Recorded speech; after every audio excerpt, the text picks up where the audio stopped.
Good morning. Everybody awake? Went too long and too late last night? Anyone? Had breakfast? In recovery? A little coffee? Moving. What we're going to cover is incentives and deal regulations, deal registration, Microsoft-led accounts, some of the requirements around that usually brings up a lot of passion for people. Both Jeannie, who actually is the brains of this operation, myself, Terrence, I have responsibility for ERP partner strategy and programs. People ask me what that is, and it's generally an effort to try and figure out the channel we need 4 or 5 years from now, and what combination of branding, certifications, what we pay people, and how we motivate people create that channel that we need 4 or 5 years from now. I do that on the ERP side. I work super closely with Terrence that does that on the CRM side, and Jeannie works in the incentives portion of the business that actually makes this stuff happen. So as you guys are probably fully aware, we've had a lot of action, and I'll actually go over that fairly quickly. In the last few years, we are on kind of a 3 or 4 year transition for us, which was taking really starting with what we call Tabasco. We wanted to differentiate our partners more. We used to have about 75% of our partners were qualified as gold. Anytime you have a gold brand that 75% of people qualify for, it really has no value. Raise the requirements of SPA. We've had people leave the ecosystem. It's much more difficult to get into the ecosystem. Before, you could just sign the SPA online and you were a partner. At this point, it actually requires partner GM approval. We used to have about 600 or 700 new partners come into the ecosystem every year. That's down to about 100, 120, with 50 of those being strategic. So reduce the number of kind of small, undifferentiated partners coming into the ecosystem. Reduce the number of partners in the ecosystem that are not as qualified or focused on growth of the business, and reward those partners more that are actually driving our business. So Tabasco and Toluca in 2010, we reduced the margin. From a U.S. perspective, it really wasn't noticeable, but for rest of world, reduced the margin on BREP. We want to grow this business. We wanted to incent our partners to drive new license revenue and growth. So we put bonuses on customer ad growth and license revenue growth. We reduced the amount of BREP we were paying out.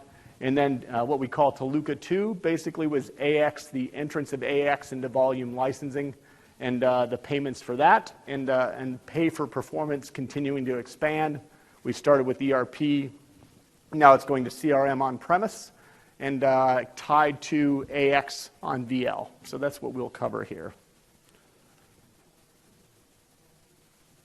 I hope we'll cover here. There we are. From a results perspective, generally we're getting what we wanted to get from this. We do have about a 20-25% reduction in the SPA partners we have in the ecosystem. Some of that is people dropping out, missing the minimums. We also see a lot of mergers and acquisition activity.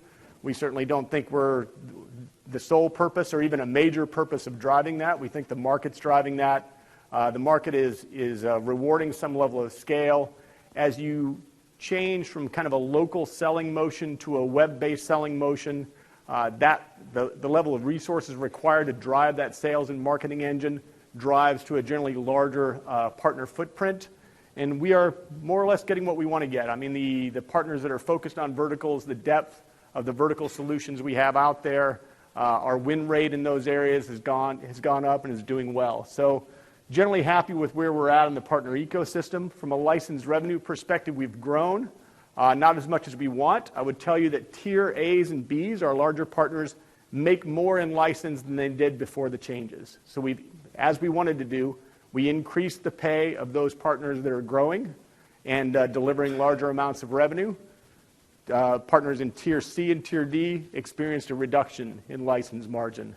If you're outside the U.S., you generally experienced a reduction in BREP margin. We, specifically in Asia, used to be 40 points, and we were taking a very measured step down to a 22% maximum.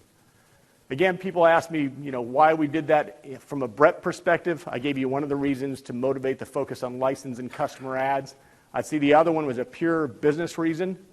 We had 94-95% BREP revenue recapture rates in the U.S. and Canadian markets where we paid a maximum of 22%. From a capitalism perspective, you should never pay more for something than you need to get the result that you need. And from a BREP recapture perspective, we've gone from 92% or so to 94.5%, 95% since we implemented this. So from a business perspective, a good thing. You could have an argument on generally, what did I do? You can have an argument on investment in other areas. How do you get rid of this, Terrence? This? Where? Okay, thanks.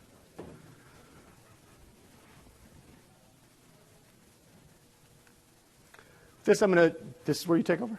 This is where I'll let Jeannie more or less give you a overview of where we're at right now across the different licensing models. And there you go. Thanks, Jeff. So my name is Jeannie Komenitz. I'm the program manager on the partner incentives team for our Dynamics division. And over the next few minutes, I will take you through the incentives models that we currently have in place. And the one that you have in front of you right now is, I hope that most of you are familiar with. This is something that's been in place since January of 2013, for a while now. 2012, right? Yep. 2012. For a while now, this is our incentive structure for our main channel for the Dynamics products, the solution provider agreement.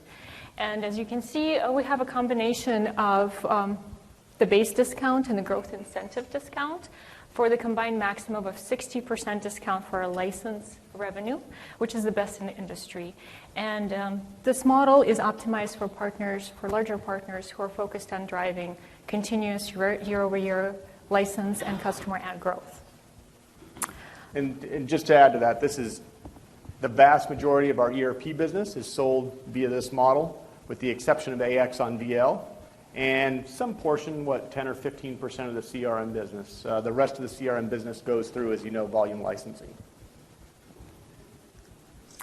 With the introduction of Dynamics AX into the enterprise agreements, we also implemented a fee structure. Partners are compensated rather than on a discounting basis up front. They're compensated by having a fee paid out to them after the deal closes. And this is the structure in front of you for the combined license and software assurance SKUs. This went live fairly recently, just a few days ago on July 1. So this, some of you may not be familiar with this, but we've been communicating this over and over the past year. We announced it at last WPC.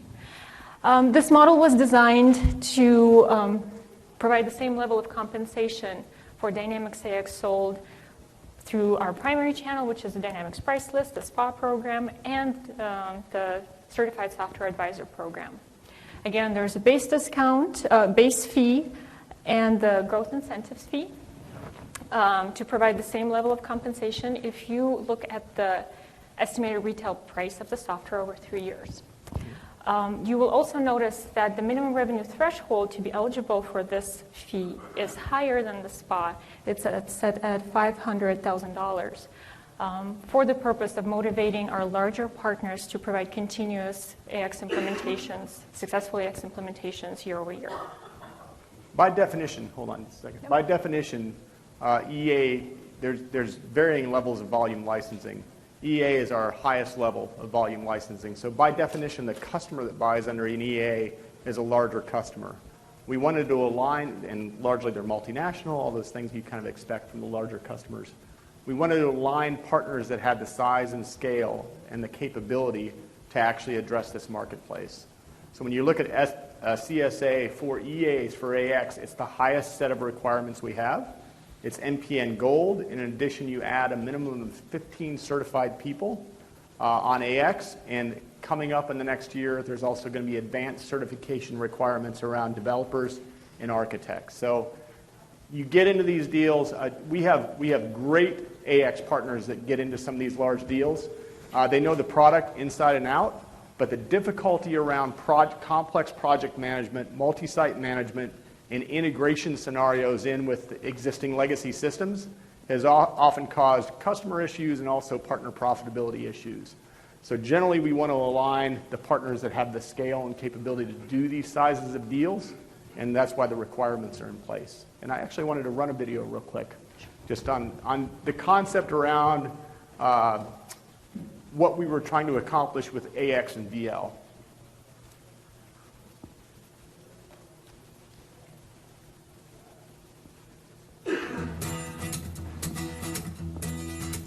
We've been working with Microsoft for 15 years now, and we're the largest partner in the region for both Dynamics AX as well as ERP. In July 2012, Microsoft launched their new licensing model on enterprise agreements, and I have to say in the beginning there was certainly some trepidation about that. When Dynamics AX was first announced to be available under the Enterprise Agreement Licensing Program, it's fair to say that UXC Eclipse had their reservations. We wanted to know exactly what this change would do to our business.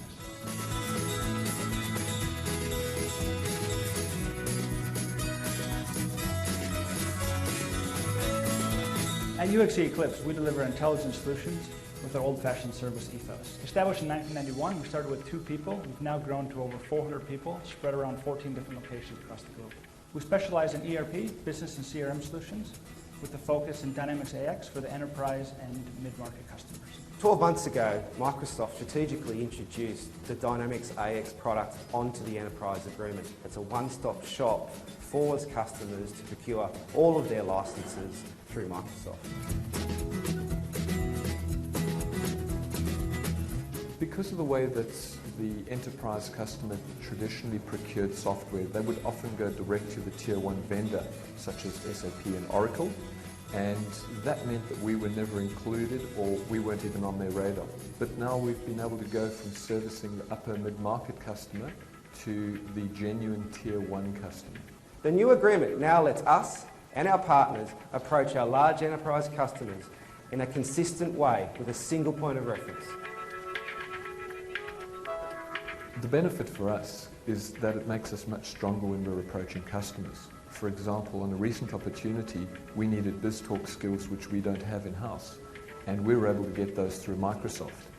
And that works both ways. On another opportunity that Microsoft were working on, they needed some skills which they didn't have, but we were able to assist them with that. One of the benefits for UXC Eclipse is it reduces their total cost of sale because they can now share that with Microsoft themselves. The changes have been great. They haven't negatively impacted our business at all. We haven't lost any business. And in fact, we've added 4 enterprise customers that we could have never had access to previously. We at Microsoft within the Dynamics business value our partners, and we understand that we cannot do what we do without them. It's their skill sets that help us deliver great results for our enterprise customers.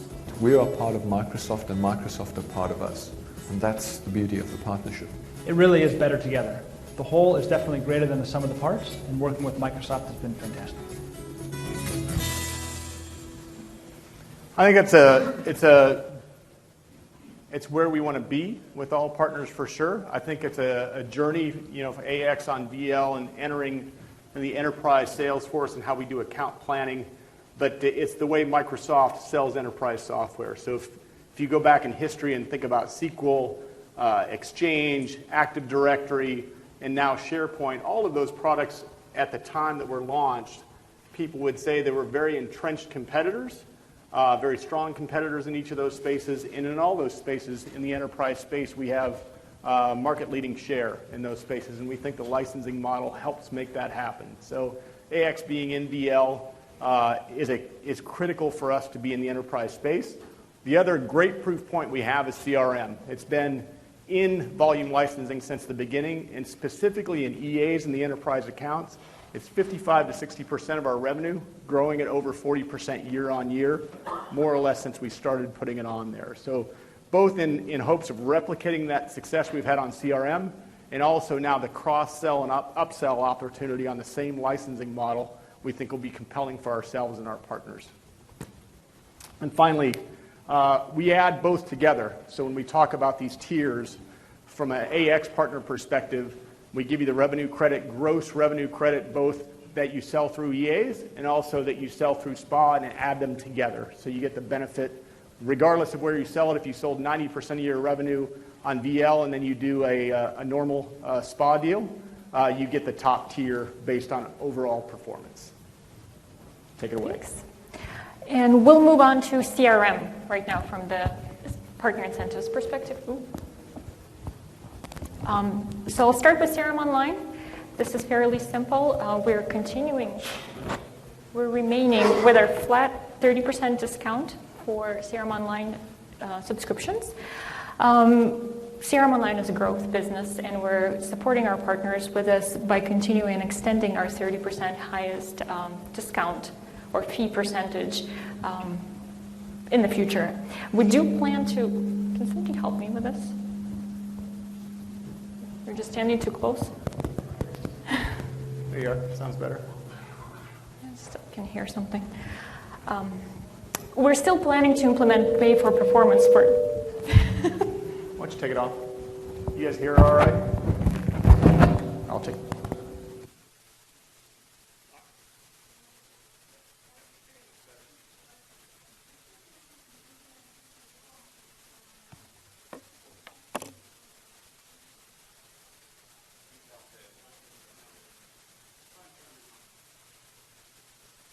But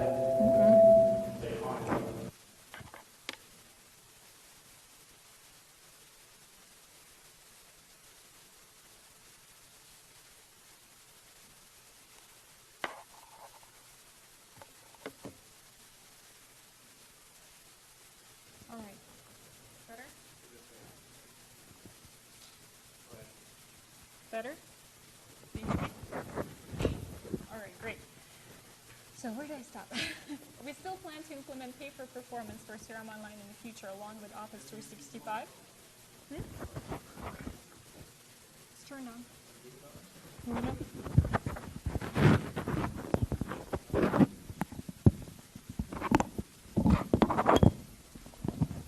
There. Again, planning to implement pay for performance for CRM Online in the future, along with O365. At some point, we don't know when yet, but we want to maintain a consistent experience for our partners from the incentives perspective for our cloud products. CRM On-Premise. This is the new incentive structure for CRM On-Premise that launched on July 1. Again, from the consistency perspective, we're providing the base fee and the growth incentive fee for the maximum of 17%. This is the structure for the combined license and software assurance SKU. The fee for the software assurance renewals only is remaining unchanged at 5%. And new partners who are new to the CSA program are receiving an introductory 14% rate for a year once they sign the software advisor agreement.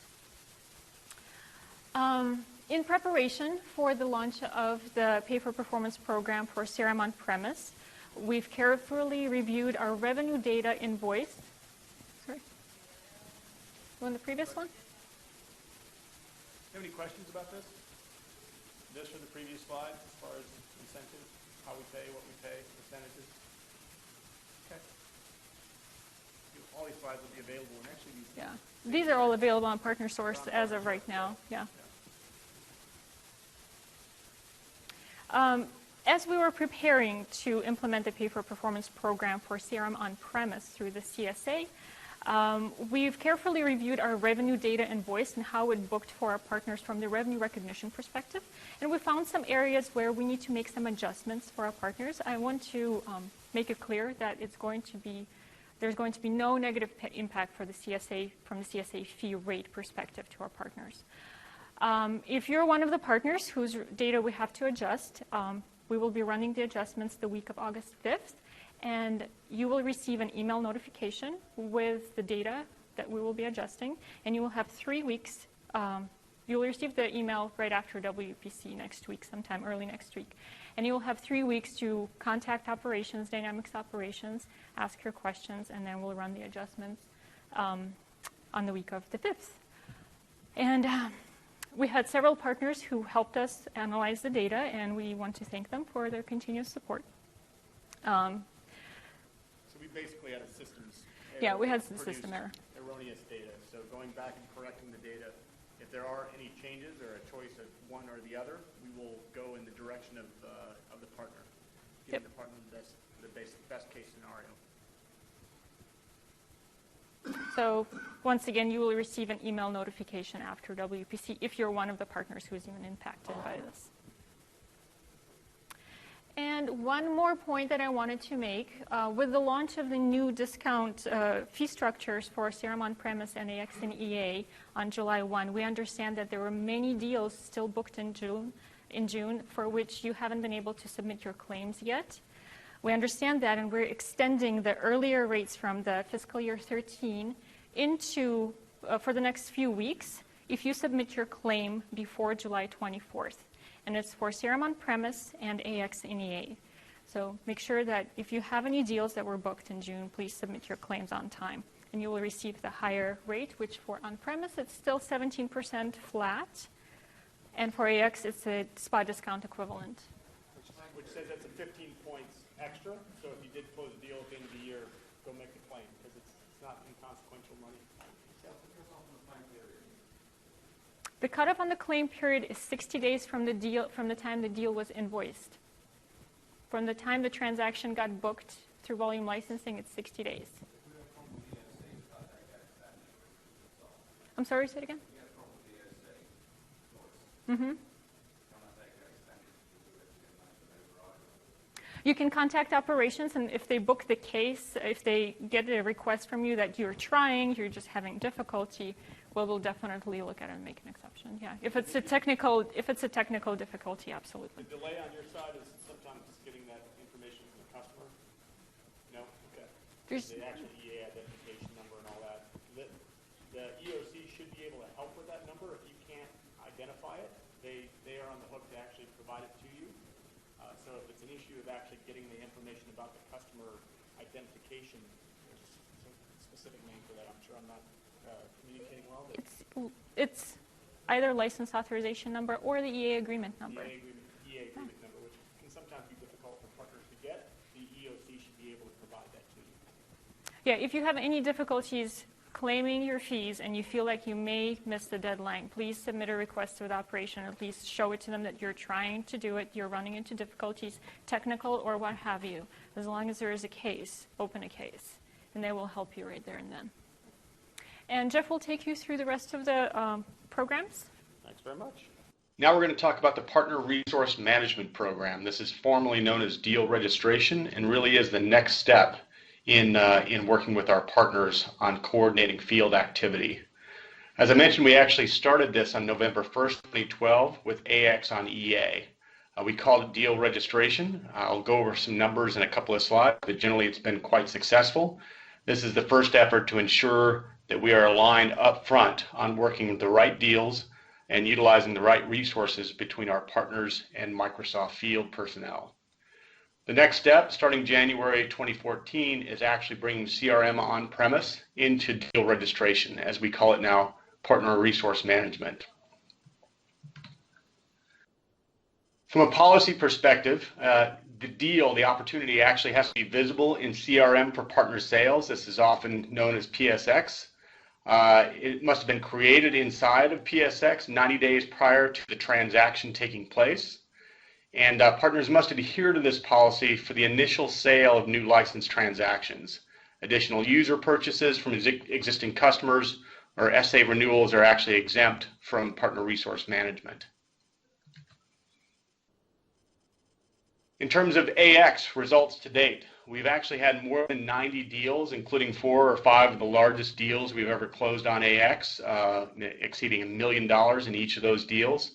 It is actually 30% of our revenue at this point. This is about what we expected from a run rate perspective.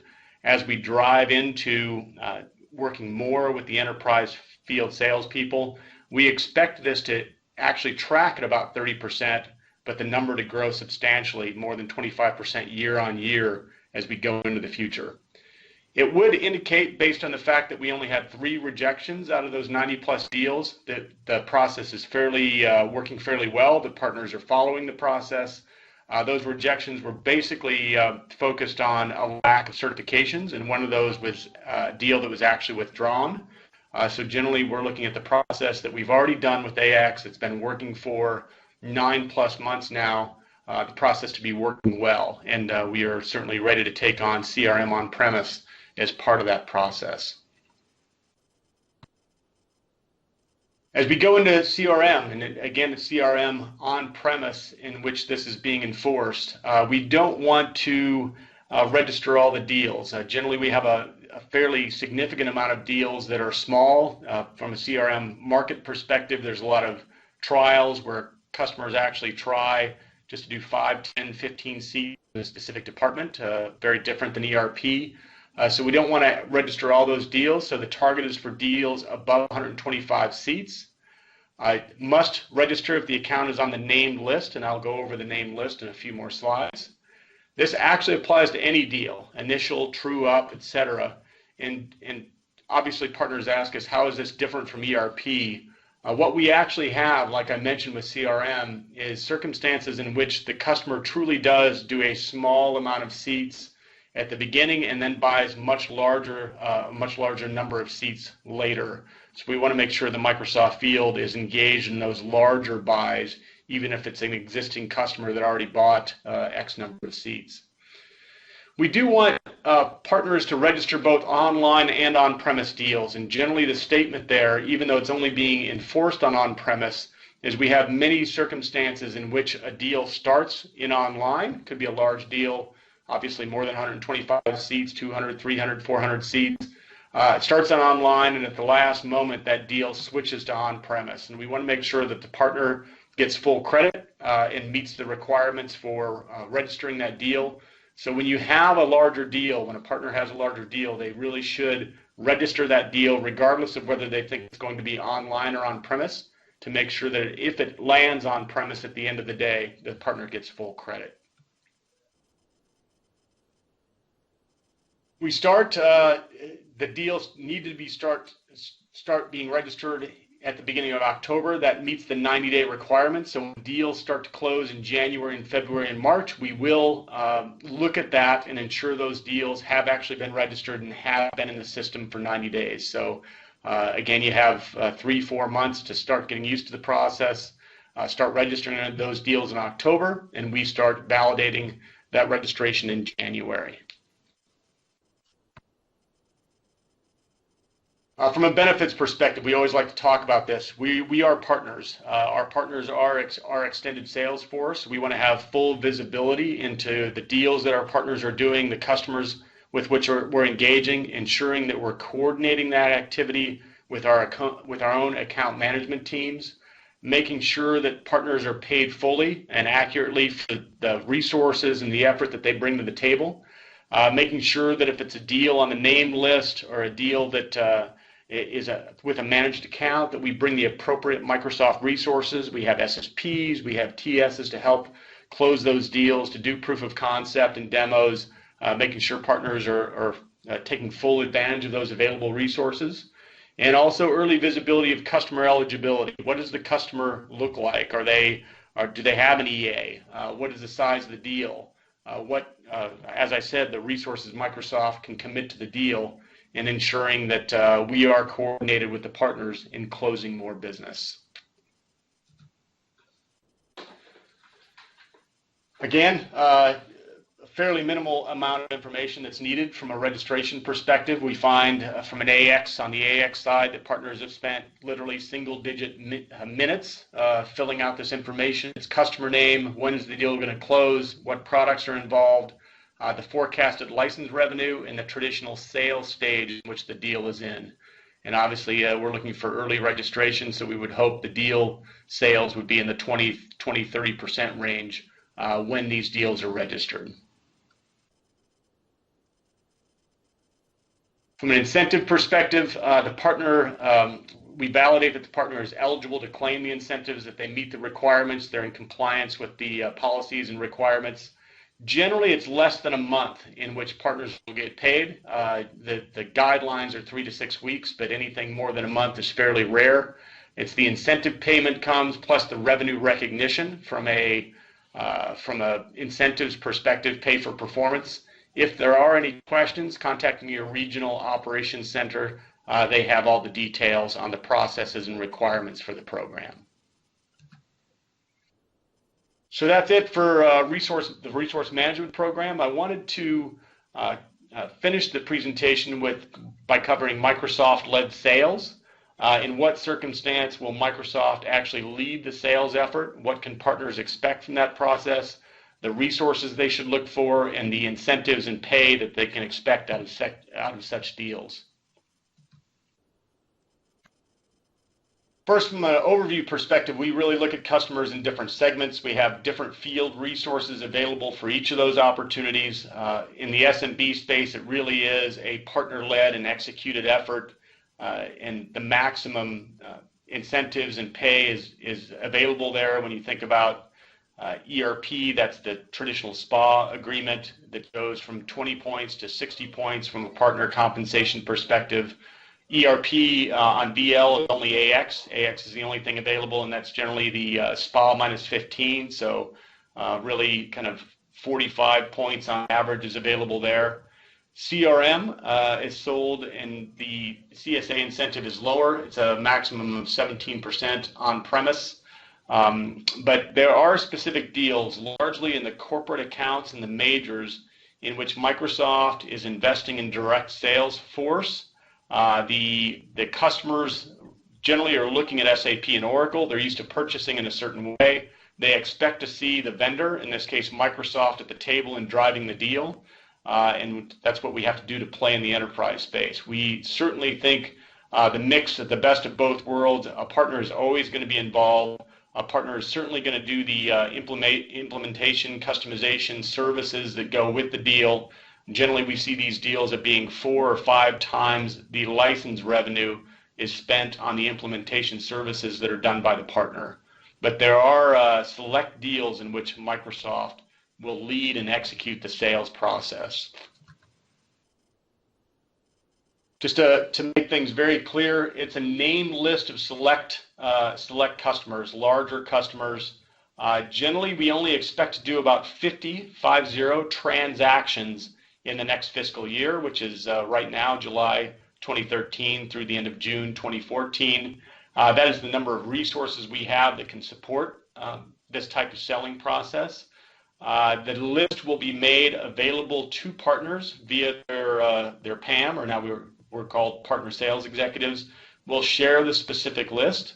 It is net new opportunities only, so if partners are already working deals with those customers, nothing changes. We will dedicate more resources, but the actual incentive fee remains the same, and it starts right now, July 2013. The specific name list of target customers is going to be available in the middle of August.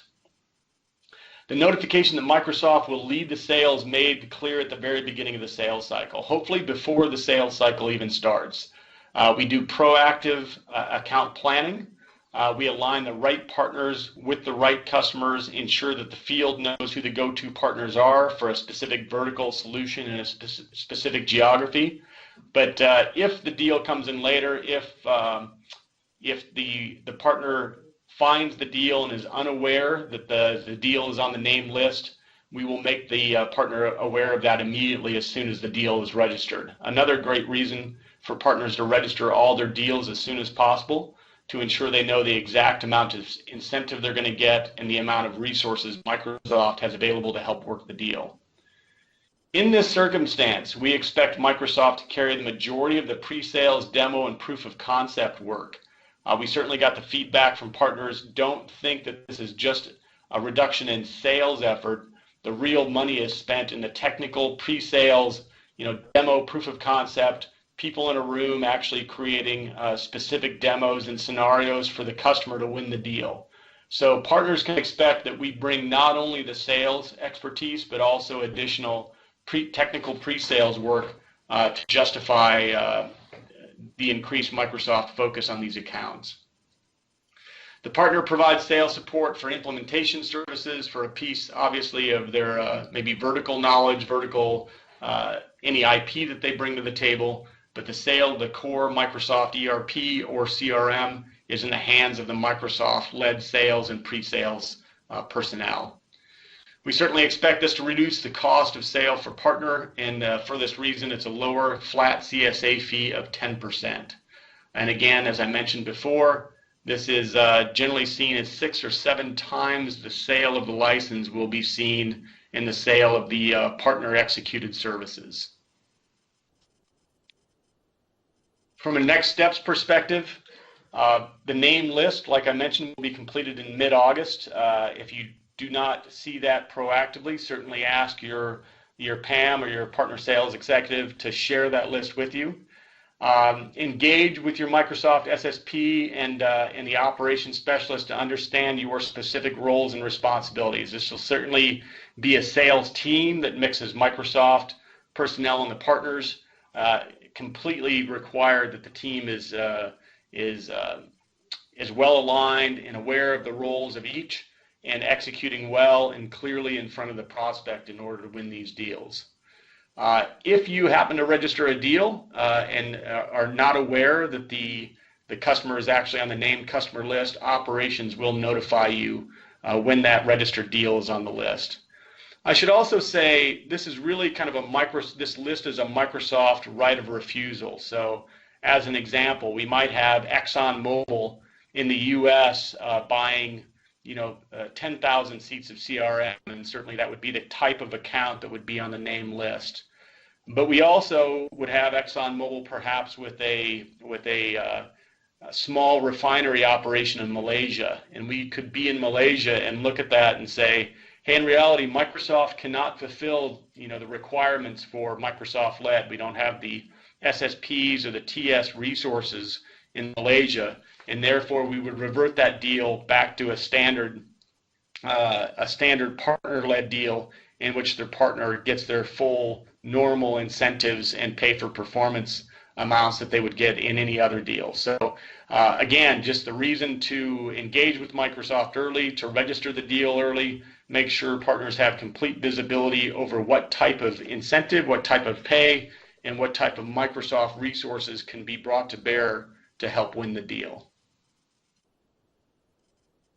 That's it for our presentation today. We really covered an update on incentives, a status of AX on VL and how that's coming along, the entrance of CRM onto pay for performance, what was formerly known as deal registration, which is now partner resource management, ensuring that we have full visibility between partners in the Microsoft field on who's working what deal, what opportunities are out there, and our best chance of combining resources to close the deal. And finally, the launch of Microsoft LED, a specific number, probably 50 transactions or less in the coming year, which probably means 150 or 200 named accounts that we will go after, large global companies in which Microsoft will lead the sales effort. Partners will certainly be a key part of the sales team, but more focused on the sales of services and really cracking those large deals from a Dynamics perspective and growing that business dramatically, and obviously to the benefit of both Microsoft and our partner ecosystem. Thanks for attending and listening to this presentation. We hope you have a great fiscal year and much success.